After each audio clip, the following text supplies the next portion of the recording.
Hello everyone, I am Maxime Port, Measurement Engineer at IVCAD Engineering. Today, I will present you a VNA-based load pool measurement solution under probe to study performance dispersion on an entire wafer. This measuring band is composed of an MPI TAS 2000 tip table, 2 nano 5G tuners in the input and output, and a pulse ID system to power the component and ensure accurate measurements. The unique characteristic of this measurement bench is that we have a specific integration that has been conducted by MPI in order to bring the DC axis and the tuner as close as possible. These two features will enable us to acquire measurements under nearly isothermal conditions due to the proximity between the DC axis and the first ID system. Furthermore, we are able to achieve high gammas due to the fact that we fix the nano 5G tuner as close as possible to the tip of the device, and consequently to the axis of the DUT.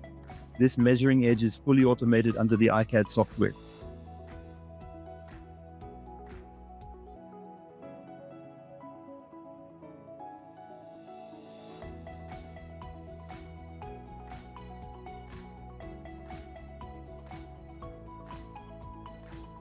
Sentio will help us and accompany us to carry out the mapping.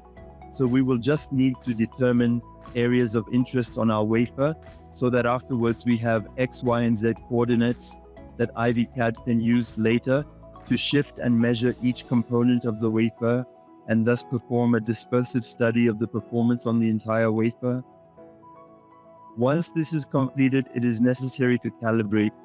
Similar to all microwave measurements, VNA-based dot pool measurements necessitate vector calibration and power calibration.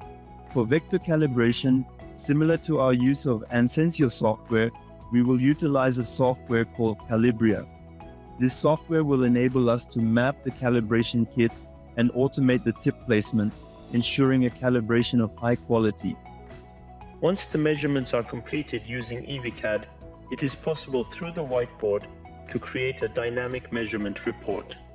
This dynamic measurement report, using various filters, allows us, as we can see on the screen, to compare the performance and results of each reticle on the complete OFR. After applying filters, we see results, especially efficiency, on graph at the bottom. Thanks for watching this video.